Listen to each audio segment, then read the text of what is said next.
유행은 금방 식는다고 하죠. 하지만 재테크 열풍만은 식을 줄 모르는 것 같습니다.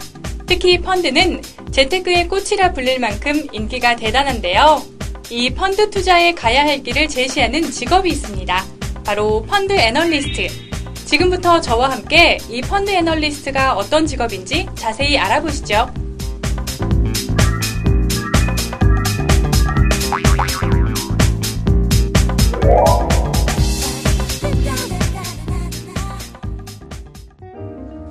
펀드 애널리스트를 만나기 위해 여의도 한 증권사를 찾았는데요.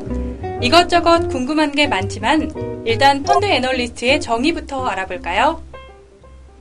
우리가 투자를 했을 때 어느 쪽에 투자하는 것이 좋은 수익률을 낼 것인가 하는 것을 분석하는 사람을 펀드 애널리스트라고 합니다.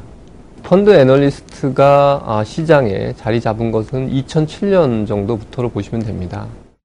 개인들이 펀드 선택의 판단이 어렵기 때문에 이러한 것들을 전문가가 선택해주는 그런 일을 하게 되는 펀드 애널리스트가 각광을 받기 시작을 했고요.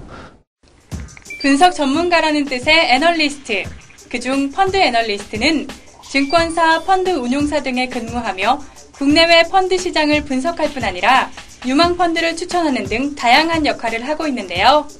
그렇다면 과연 어떤 지식과 능력을 갖춰야 펀드 애널리스트가 될 수 있을까요? 우선 김대열 씨의 펀드 애널리스트 입문기부터 들어보시죠. 저 같은 경우는 리서치 센터에서 주식시장을 분석하는 업무를 2000년부터 2006년까지 맡아왔고요. 그러한 경험을 바탕으로 이러한 펀드 애널리스트의 길에 들어서게 됐습니다.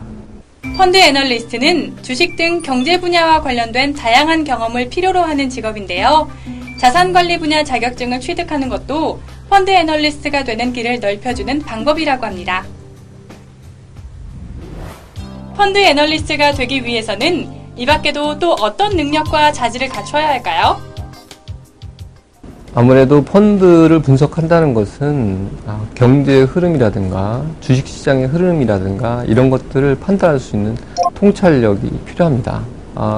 그거와 맞물려서 개별 펀드도 같이 분석을 해야 되기 때문에 섬세한 분석 능력도 필요하다고 생각이 됩니다. 더불어서 요즘은 펀드 분석 자체도 통계적인 기법들을 많이 쓰기 때문에 컴퓨터를 자유롭게 다룰 수 있는 능력도 이러한 그 펀드 애널리스트로 가는 길에서 중요한 기틀이 될 것입니다.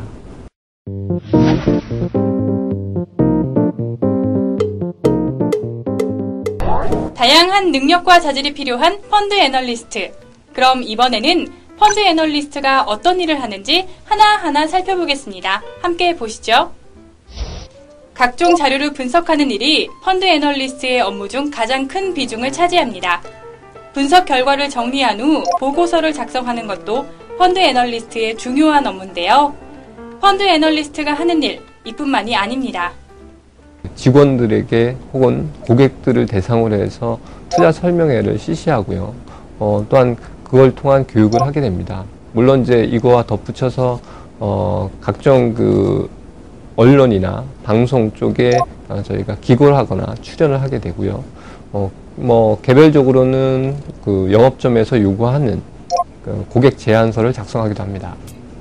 이처럼 펀드 애널리스트는 고객들이 돈을 어떤 펀드에 어떻게 투자하는 것이 좋을지 정보를 제공하는 민감한 일을 하는데요.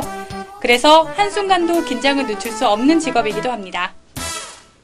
주식시장이나 그 펀드 시장이 급락을 해서 투자자분들의 수익률이 악화될 경우 저희들도 분석하는 입장이지만 같이 좀 어려움을 겪습니다. 또한 스트레스도 크고요.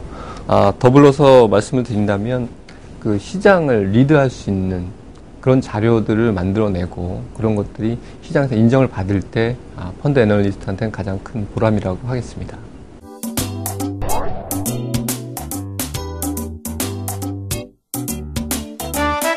네, 펀드 애널리스트에 대한 전망은 아주 매우 밝다고 하겠습니다. 일단 기본적으로 펀드 투자에 대한 문화가 정착이 되어 있습니다. 그래서 사실상 한 가정에 하나의 펀드 이상은 다 가입하고 있을 정도로 펀드의 규모가 성장을 했고요. 향후에는 고령화가 되고 거기에 따라서 자산을 증대하는 것이 더 중요해집니다. 그렇게 본다면 펀드 시장은 자산을 증대하는 중심에 서 있고요. 이러한 중심 안에서 펀드 애널리스트들은 이런 펀드를 분석해 나가기 때문에 향후에 펀드 애널리스트에 대한 수요는 지속적으로 증가할 것으로 보입니다.